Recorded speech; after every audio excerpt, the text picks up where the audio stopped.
Dahua তাদের monitor line-up নিয়ে বেশ অ্যাগ্রেসিভলি কাজ করে যাচ্ছে। বাজেট সেগমেন্টে 22 ইঞ্চ এইসব রেঞ্জে একের পর এক মনিটর দিয়ে তারা কিন্তু ওই মার্কেটে অলরেডি একটা ভালো মার্কেট শেয়ার হোল্ড করতেছে, এবং যখন ওই মার্কেটে তাদের মার্কেট শেয়ার মোটামুটি স্টেবল, সেই মুহূর্তে তারা গেমিং লাইনআপে ঝাঁপিয়ে পড়লো। কিছুদিন আগে আমরা রিভিউ করেছিলাম ডাহুয়ার LM27, যেটার দাম ছিল 33,000 টাকা, 2K গেমিং মনিটর। এরই কয়েকদিনের মাথায় তারা আমাদেরকে পাঠিয়ে দেয় এর ছোট ভাই LM25 1080p high refresh rate gaming মনিটরটা। ডাহুয়ার প্রোডাক্ট মানে প্রচুর পরিমাণে প্যাকড ফিচার এবং at a very competitive price.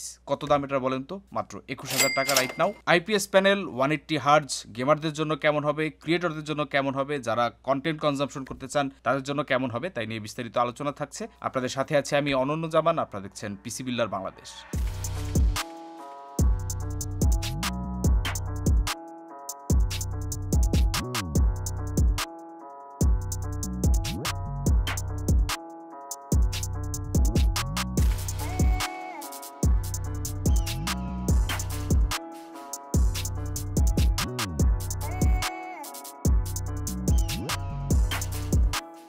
শুরুতে একটু কম্পিটিটর অ্যানালাইসিস করা যাক। এই মার্কেটে এই প্রাইস রেঞ্জে অর্থাৎ 20 থেকে 25,000 টাকার মধ্যে আইপিএস এবং 180 হার্জের আশেপাশে রিফ্রেশ রেট দিয়ে আর কারা কারা কি মনিটর অফার করছে চলুন একটু দেখে নিই। প্রথমে রয়েছে 21,700 টাকায় থান্ডার রোবট থর LF25 F180 25 inch fast IPS 180 hertz gaming monitor. এইটাকে ডাহুয়ার LM25 এর একদম ডিরেক্ট কম্পিটিশন বলতে পারেন। স্পেক ওয়াইজ এটা একদমই সিমিলার, জাস্ট এটায় ভেসা মাউন্ট নাই। এরপরে 1,25,000 টাকায় MSI G244 FE2 23.8 inch rapid IPS 180 হার্জের মনিটর, ভিউসনিক VX2428 ইঞ্চ 180 হার্জের IPS monitor, Gigabyte G24 F23.8 180 হার্জের আইপিএস গেমিং মনিটর। এর মধ্যে ভিউসনিক এবং MSI দুইটা মনিটর আমরা রিভিউ করেছি, চাইলে আমাদের মনিটরের প্লেলিস্ট দেখে আসতে পারেন। তবে ডাহুয়ার এই মনিটরটা অন্য সব মনিটর থেকে যেখানে ডিফারেন্ট, সেটা হচ্ছে এই পার্টিকুলার মডেলটার HDMI পোর্ট দিয়ে 180 হার্জ পর্যন্ত পুশ করতে পারে, যেখানে অন্য মনিটরগুলো 180 হার্জ পুশ করার জন্য সোললি ডিসপ্লে কেবলের উপরে ডিপেন্ডেন্ট। নরমালি যেসব মনিটরে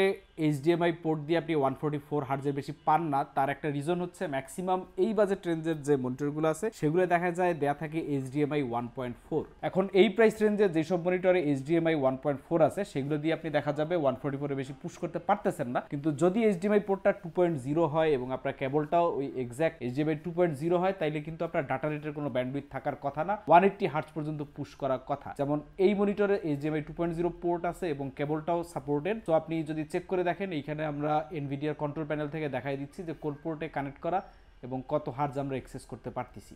চলেন শুরুতেই আনবক্সিং সেরে নিই। আনবক্সিং এক্সপিরিয়েন্সটা আমাদের আগে রিভিউ করা ডাহুয়া LM27 মনিটরের মতো অলমোস্ট সেম বলতে গেলে। বক্স কন্টেন্ট হিসেবে থাকছে মনিটরের যাবতীয় জিনিস, যেমন পেপার ওয়ার্ক, বুমেরাং শেপের metal base plate, metal stand, 36 ওয়াটের পাওয়ার অ্যাডাপ্টার, HDMI কেবল এবং পরের ধাপে মনিটরের প্যানেলটা। আনবক্সিং টুললেস না, সো অবশ্যই আলাদা স্ক্রু ড্রাইভারের প্রয়োজন পড়বে। ইউজার ম্যানুয়ালের প্যাকেটে দুইটা স্ক্রু আসে, স্ট্যান্ডটি বেস প্লেটের সাথে লাগিয়ে নিতে হবে প্রথমে, এরপর স্ট্যান্ডের কাট আউটে লাগিয়ে দুইটা স্ক্রু লাগিয়ে নিলেই আমাদের অ্যাসেম্বলি প্রসেস শেষ। এরপরে বিল্ড কোয়ালিটি এবং আউটলুক ইন্সপেকশন। এই প্রাইস রেঞ্জে অন্যান্য মনিটর যেরকম হয় আর কি, এর মেইন বডিটা হচ্ছে প্লাস্টিকের হাউজিং যেটাকে আমরা বলি, স্ট্যান্ড আর বেস প্লেট হচ্ছে মেটালের। তবে এর মেটাল স্ট্যান্ডটি তুলনামূলক অনেক হালকা পাতলা, কিছুটা স্লিম বলতে পারেন। 3.6 কেজির মনিটরটার গেমিং অ্যাগ্রেসিভ ভাইব রয়েছে, যা এর পেছনে থাকা ডাব্লিউ শেপের LED স্ট্রিপ দেখলে বোঝা যায়। তবে ইন সামারিতে যদি বলি, এটা একটা সিমেট্রিক্যাল বেজেলের মনিটর, যার নিচের চিন বরাবর ডাহুয়া টেকনোলজির লোগো ছাপানো। তবে আমাদের ব্যক্তিগত মতামত, ডাহুয়া তাদের এই লোগো নিয়েই কাজ করা উচিত। হয়তো লোগোটাই চেঞ্জ করে ফেলা সম্ভব না, বাট মনিটর লাইনআপের জন্য একটা ডিফারেন্ট লোগো স্কিম কিন্তু করতেই পারে। MSI এর ক্ষেত্রে আমরা দেখেছি, ASUS এর ক্ষেত্রে আমরা দেখেছি,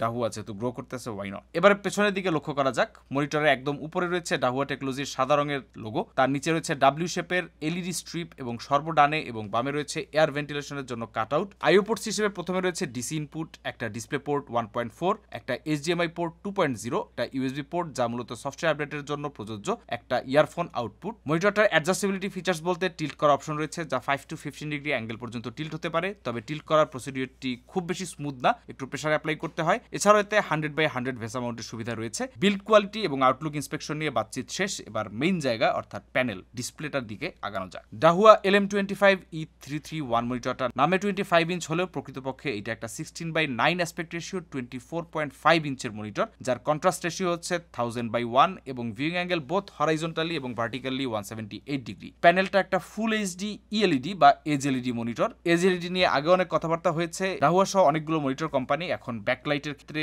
পেছনে এলইডি ব্যবহার না করে চারপাশে অর্থাৎ সাইডগুলোতে বেজেলগুলোর চারপাশে এলইডি ব্যবহার করছে। এটাও সেই একই টেকনোলজির। এটা কিছু ড্রব্যাকস রয়েছে এবং সুবিধাও রয়েছে, বোথ আলোচনা করা হয়েছে আমাদের অন্যান্য ভিডিওতে। চাইলে আমাদের মনিটর প্লেলিস্টগুলো ফলো করতে পারেন, সেক্ষেত্রে হয়তো একটা ক্লিয়ার আইডিয়া পাবেন। এছাড়াও এর ব্রাইটনেস ক্লেম করা হয়েছে টিপিক্যাল 250 নিটস। মনিটরটার সারফেস অ্যান্টি গ্লেয়ার, একটা 16.7 মিলিয়ন কালার সাপোর্টেড 180 হার্জের মনিটর, যেখানে ডাহুয়া ক্লেম করেছে 85% এনটিএসসি কালার গামুট, যেটা একটা হিউজ নাম্বার এনটিএসসি হিসেবে এই প্রাইস রেঞ্জে। আমরা এটা টেস্ট করে দেখবো যে অ্যাকচুয়াল নাম্বারের সাথে ম্যাচ আপ করে কিনা। আর রেসপন্স টাইম ক্লেম করছে 1 মিলি সেকেন্ড G2G।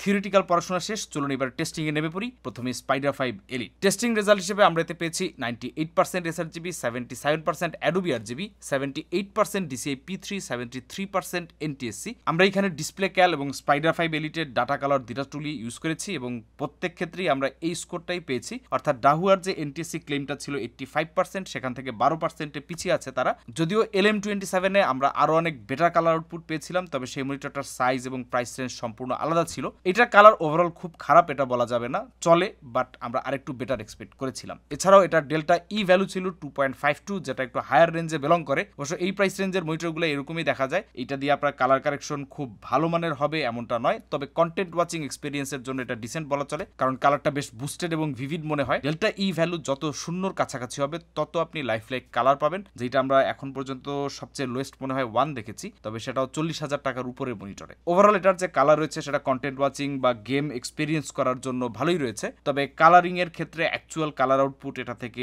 কালারিস্টরা বের করে আনা তাদের জন্য ডিফিকাল্ট হবে। সো প্রফেশনাল ওয়ার্কলোডের জন্য এটা ফোকাসড নয়। ব্রাইটনেস টেস্টে আবার রেজাল্ট এসেছে উল্টা, অর্থাৎ তারা ক্লেম করেছে 250 নিটস, কিন্তু আমরা পেয়েছি এটাই 261 নিটস টু বি এক্সাক্ট। অর্থাৎ যারা ক্লেম করেছে তার থেকে এটা বেশি উজ্জ্বল, এটা একটা প্লাস পয়েন্ট। যেহেতু এইটা একটা 180 হার্জের প্যানেল, সেহেতু এটা mainly gaming focused, so ghosting test তো মাস্ট।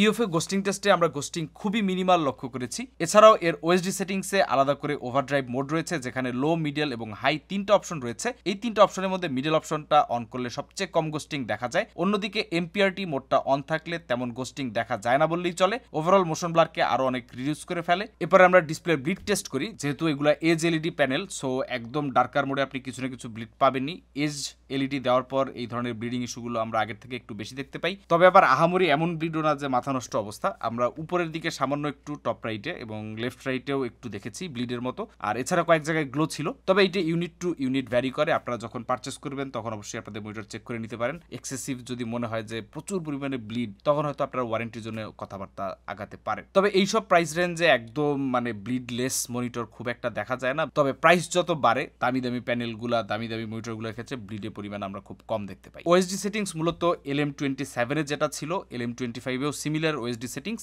এতে কিছু পিকচার প্রিসেট রয়েছে, adaptive sync, blue light filter option রয়েছে, ওভারড্রাইভ মোড, ভলিউম কমানো বাড়ানো। এবারে এক নজরে প্রোজ এবং কনস গুলো দেখে নেওয়া যাক। প্রথমে হচ্ছে 180 হার্জের প্যানেল এবং গোস্টিং খুবই মিনিমাল, গেমিং ই স্পোর্টস এর জন্য পারফেক্ট। এবং নাম্বার 3, দেখতে এটা বেশ ভালো। কনসের কথা যদি বলতে হয়, তাই এর কালার বুস্টেড, মানে কন্টেন্ট কনজাম্পশনের জন্য ভালোই, খারাপ না। গেম এক্সপিরিয়েন্স করার জন্য খারাপ লাগবে না, বাট যারা এডিটর রয়েছেন বা কালারিস্ট রয়েছেন বা ফটো এডিট করেন তাদের জন্য এটা কি বলে সাজেস্ট করা একটু ডিফিকাল্ট, বিকজ এটা ভাইব্রেন্ট বাট কালার একুরেট নয়। তাইলে এটা কারা নিবেন এবং কারা নেবেন না। প্রাইসের বিবেচনায় 20-25 হাজারের মধ্যে যারা একটা গেমিং মনিটর খুঁজতেছেন, যাদের প্রাইমারি ফোকাস হচ্ছে গেমিং এবং হাই রিফ্রেশেড ই স্পোর্টস টাইটেলগুলো খেলে থাকেন, তাদের জন্য এটা একটা ভালো চয়েস হতে পারে বিকজ অফ দ্য প্রাইস এবং এটার মিনিমাল গোস্টিং। এবং একই সাথে এটা দিয়ে কন্টেন্ট ওয়াচিং এক্সপিরিয়েন্সও যথেষ্ট ডিসেন্ট, যথেষ্ট ভালোই হবে। বাট যারা কালারিস্ট রয়েছেন, যাদের কালার অ্যাকুরেট কাজকর্ম করা লাগে, কালার গ্রেডিং করা লাগে, তাদের জন্য এটা রেকমেন্ড করা difficult. But gaming, content watching perfect. দেখা হবে পরে কোনো ভিডিওতে, সেই পর্যন্ত আল্লাহ হাফেজ।